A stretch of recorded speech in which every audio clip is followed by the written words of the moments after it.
Good evening, guys. Welcome to episode 33 of the Josh Diaz vlog. Sorry, Mom, I go by Josh. I've been going by Josh for a long time. I know you prefer Joshua, but it's what I go by. So anyhow, welcome to episode 33. And tonight I figured I might just do a deep dive into a book that I am close to finished with. Let's see, The Cure, and finishing up the second to last chapter, one more after this. Probably would have been a good idea to wait till I finished the book, and it would have been an even better idea to have highlighted all the way throughout, like I'm doing with the Constitution of Liberty, so that I could have grabbed all of the aha moments along the way to share with you guys. Unfortunately, I did not do that because I started reading this book before I started the vlog series, and didn't pick up the highlighting with this one. Late in the game, I highlighted a couple that I then turned into quick little TikTok videos. So, as with many of my videos, this is very impromptu and unprepped. So even without having highlighted it, I did not even bother to look through the book before hitting record. But I have it right here. I figured I'd just kind of leaf through the table of contents. Because, and honestly, if someone were tuning in, again, the book is Free to Choose by Milton Friedman and his wife Rose Friedman. The main takeaway would just be that I've started down this rabbit hole. I think one of the very first videos that I published was, hey, my introduction to libertarianism.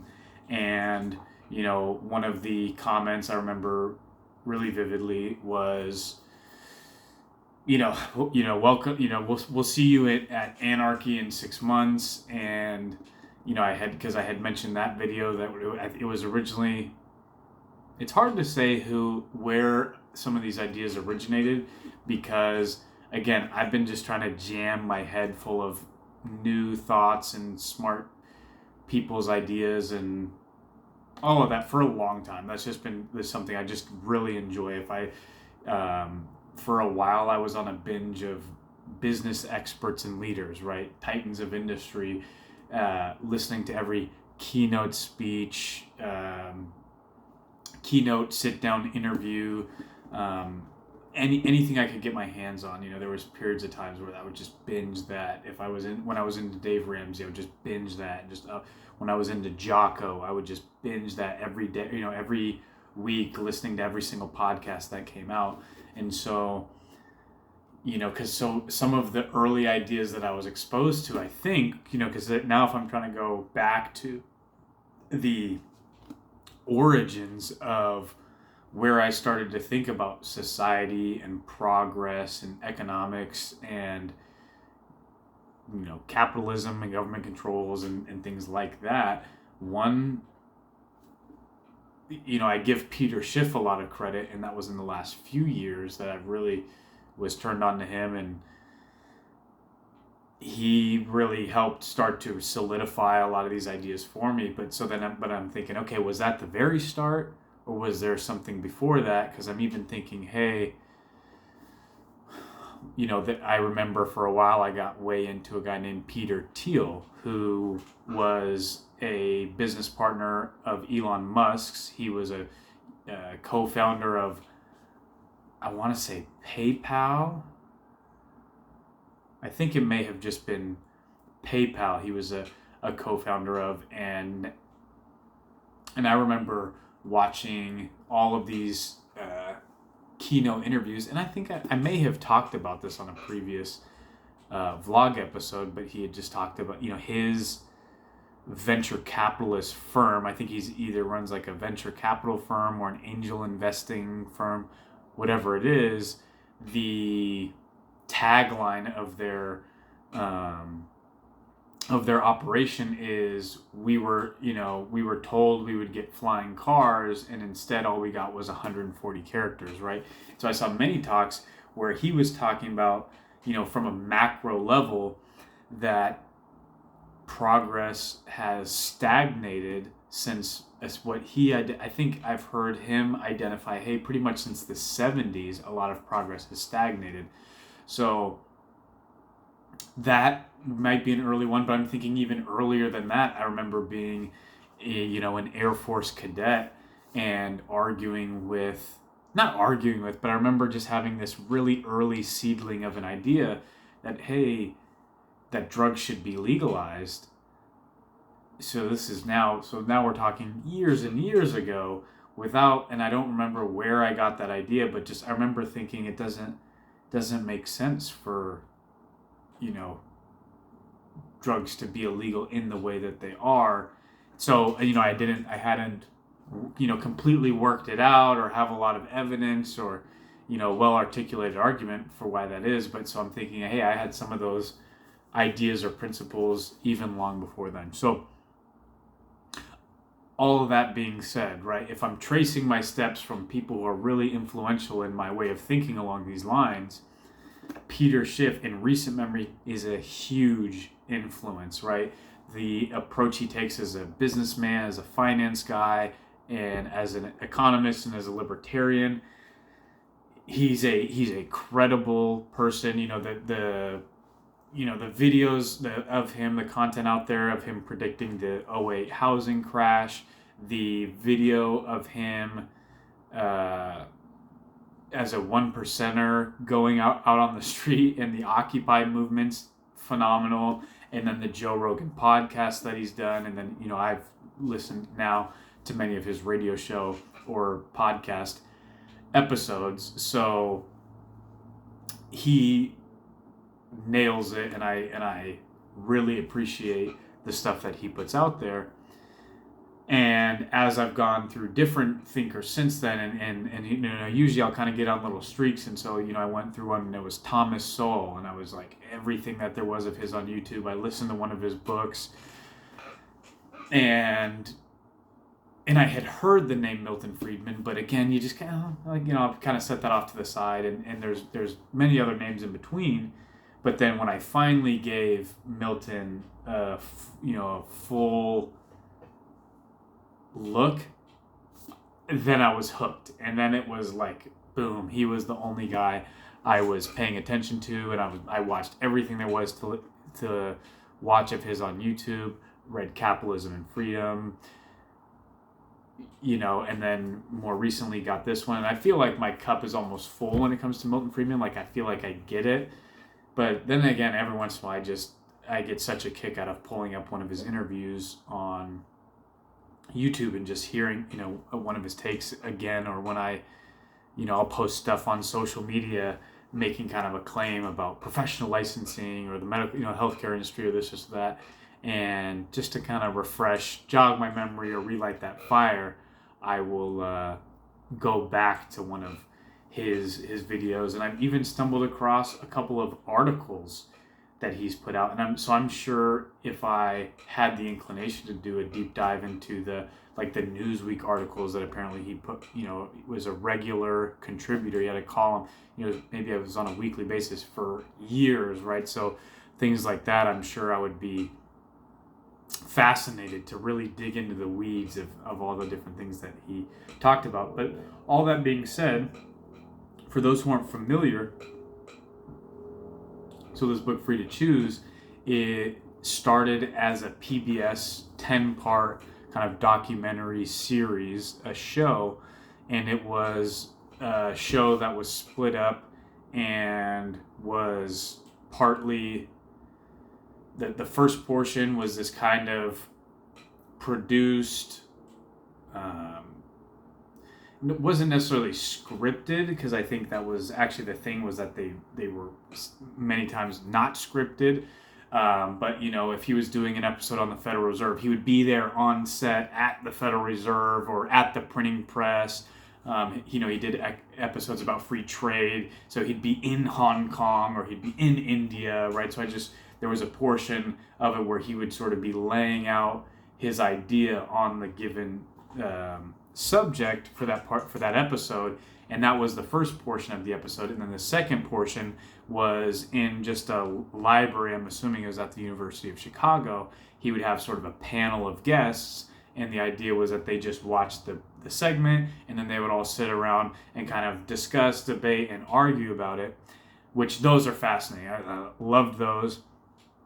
And so anyhow, so he did this TV series, and then they turned it into a book, which is interesting and obviously not typical, right? Usually it's the other way around. People are putting, written words down, and then film producers come along and go, hey, let's make a movie, or let's make a TV show out of that book or comic book or anything like that. But they went the other way. And so it's interesting to hear about that process and what he thought the benefit of that process was. And he does say in the introduction to the book that what was nice about going through this route was that a lot of intellectuals, sometimes the way that you can present the argument, especially if you're just going straight to written word, can be in these very maybe complex or really technical ways of presenting arguments. Whereas when they went through the trouble of making it this TV series for public consumption, they had to find ways, kind of talking to a layman or for mass production and for mass appeal. And so they had to articulate their arguments in that way. And then that made it easier, I guess, in this. So I may be butchering kind of, but it was just able. Then when they wrote it down and laid out the arguments, it was already written in a way that was kind of conversationalist, I think would be the best way to put it. And then what he mentions as the benefit of getting into the book is that they were limited, especially at that time, right? You only have so much camera roll. They were limited in the production of it and how much of their argument they could cram into the hour-long segment or whatever it was. Whereas in the book, they could take those same arguments, but just get a little bit more detailed, a little bit more granular, or expand and be a little bit more long-winded with the case that they're laying out. So all that being said, let's dive in a little bit. Like I said, I just kind of want to point out maybe even just kind of what the chapters are, leaf through a few of them, and call it good at that. So jumping right in, the chapters that Milton and Rose have in this book are the following. So chapter 1 is the power of the market. Chapter 2 is the tyranny of controls. Chapter 3 is the anatomy of crisis. Chapter 4 is cradle to grave. Chapter 5 is created equal. Chapter 6 is what's wrong with our schools. Chapter 7 is who protects the consumer. Chapter 8 is who protects the worker. Chapter 9, which is what I'm on now, is the cure for inflation. And chapter 10 is the tide is turning. So let's leaf into it a little bit, because why not? This is a long form vlog series for those of you that are following along, which I appreciate every last one of you. The community has grown to 6, and I don't know how to see who all of the subscribers are, but I think I know at least 3 or 4 of you. So hey, we're growing. This is awesome. We'll keep it going, see where we go. So the first chapter, the power of the market, let's see, sections, cooperation through voluntary exchange. So this is great. He lays out the pencil analogy, or the pencil example that I've seen him make in many of his speeches, and it's essentially the idea, he'll hold up a lead pencil, an old school lead pencil, and talk about how this kind of cheap consumer good, just a simple lead pencil, no one person could make, right? So the eraser is made from rubber in this corner of the world. The lead in the middle of it is mined, or it's actually graphite, so it's mined in this other corner of the earth. And meanwhile, the yellow paint on the outside is produced in this further corner of the earth. and the wood is from a tree that's taken down in Washington State. So all of these different components then come together, then they're assembled, and he kind of lays out this how even something as simple as a pencil, these people from all over the world, because of the free market, because the market, there's a demand for that pencil, these people all work together. But again, it's not even this intentional cooperation. It's just the pencil manufacturer puts the demand on the lumber yard, and so then they know, so he lays out this really coherent example of the power of the free market, and how when people operate voluntarily, you get these little miracles that we almost take for granted, but that require a tremendous amount of orchestration. And that if we were to ever try and do it in a planned and controlled fashion, where you had, say, a pencil creation division in Washington, D.C., that was in the government sector of creating pencils, this feat would be nearly impossible. Pencils would be $19 a pencil as opposed to 40 cents, right? So that's the idea there. That section is called Cooperation Through Voluntary Exchange. The role of prices, he mentions the key insight of Adam Smith's Wealth of Nations is misleadingly simple. If an exchange between two parties is voluntary, it will not take place unless both believe they will benefit from it. Most economic fallacies derive from the neglect of this simple insight, from the tendency to assume that there is a fixed pie, that one party can gain only at the expense of another. This key insight is obvious for a simple exchange between two individuals. It is far more difficult to understand how it can enable people living all over the world to cooperate to promote their separate interests. The price system is the mechanism that performs this task without central direction, without requiring people to speak to one another or to like one another.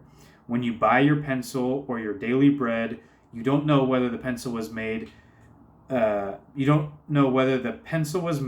the wheat was grown by a white man or a black man, by a Chinese man or an Indian man. As a result, the price system enables people to cooperate peacefully in one phase of their life, while each one goes about his business in respect of everything else. So it goes into goes deep into the price system and the transmission of information and how prices do that, right? And so it's a really interesting thing, because you can take any case study, and again, like I'm thinking of lumber prices, right? We just experienced the case where lumber prices were through the roof, and a lot of people wanted to go, oh, these evil lumber companies are price gouging and taking advantage and all of these things, right? And I heard a lot of different smart people, people on the internet in the construction trades, colleagues that I work with that kind of similar sentiment. You want to blame, oh, well, their profits are through the roof, whatever it is. Well, when you look at that particular case and you go, okay, so government shutdowns locked down lumber mills or limited the amount of employees that were allowed to work on given shifts. So we had a massive shortage of lumber because there was a constraint that was put on our supply lines when it comes to lumber, on the mills, and the supply chain was the word I was thinking of.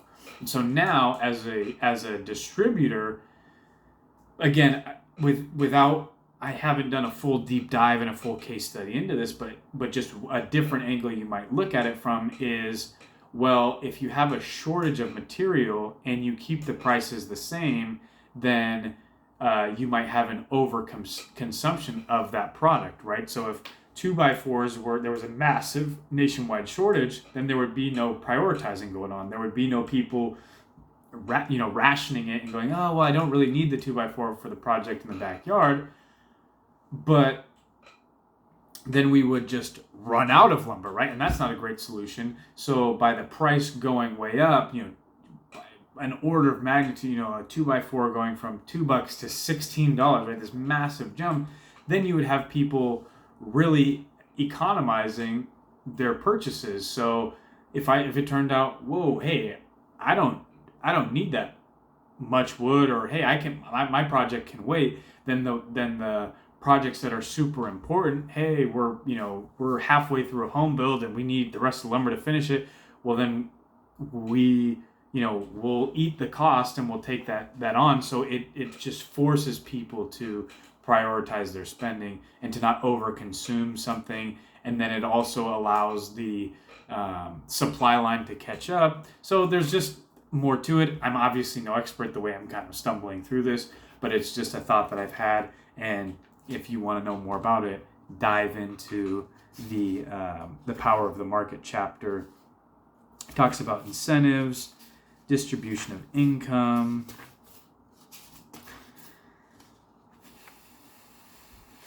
and finishes off with the role of government. So this is kind of interesting. Where does government enter into the picture? And here again, we're still talking about the power of the market. To some extent, government is a form of voluntary cooperation. Interesting. A way in which people choose to achieve some of their objectives through government entities because they believe that is the most effective means of achieving them. The clearest example is local government under conditions where people are free to choose where to live. You may decide to live in one community rather than another, partly on the basis of the kind of services its government offers. If it engages in activities you object to or are unwilling to pay for, and these are more than balance the activities you favor and are willing to pay for, you can vote with your feet by moving elsewhere. There is competition, limited but real, so long as there are available alternatives. And he goes into more, it's the whole section, limited government in practice. In today's world, big government seems pervasive. We may well ask whether there exists any contemporaneous examples of societies that rely primarily on voluntary exchange through the market to organize their economic activity, in which government is limited to our four duties. So again, he lays out his thesis, his role of government being defining property rights, domestic security, foreign security, and I don't know the fourth one. So,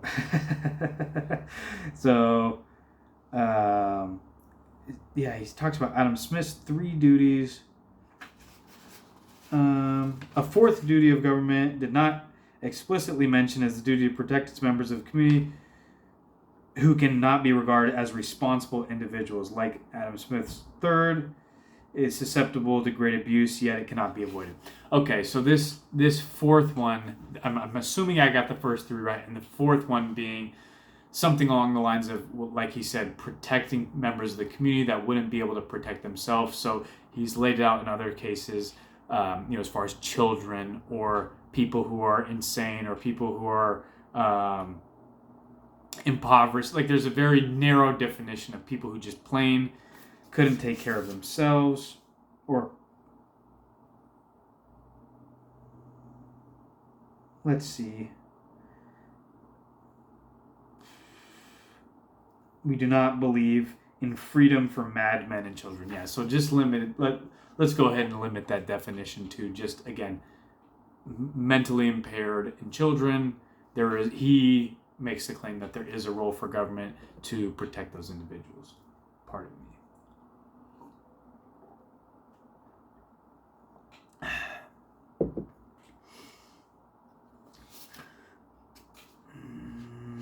Perhaps Hong Kong. Perhaps the best example is Hong Kong, a speck of land next to mainland China containing less than 400 square miles with a population of roughly 4.5 million. Yet they enjoy the highest standard of living in all of Asia, second only to Japan and perhaps Singapore. Hong Kong has no tariffs or other restraints on international trade, except for a few, quote, voluntary restraints imposed by the U.S. and some other major countries. It has no government direction of economic activity, no minimum wage laws, no fixed prices. The residents are free to buy from who they want and sell to whom they want, to invest however they want, to hire whom they want, and to work for whoever they want. So there you go. That's chapter 1, the power of the market. And you know what? I've already gone on here for 25 minutes, and it's a Saturday night, and I'm sure we're gonna get comfortable and watch a movie here. So I'll leave it at that, and maybe I will go back through and just try and capture some of the key points per chapter, and we can go through it chapter and verse, line by line. So all that being said, man, there's been a lot of topics flying around in my head that I wanted to cover, but can't recommend this book or Milton Friedman enough. Again, just some of these ideas and that he has, he laid out over the 93 years of his life, to me seem like they seem profound, they seem worthwhile, and they seem worth spreading those ideas. So let me know what you think, again, about the power of the free market or Milton Friedman or anything along those lines. And yeah, we'll be back tomorrow with something else, whether it's more constitutional liberty, whether it's more free to choose, or whatever else, other random things that kind of come to mind, or maybe just some of the quicker small updates. So with that being said, hope you're all having a great weekend, a productive and enjoyable summer, and I'll see you all tomorrow. Later.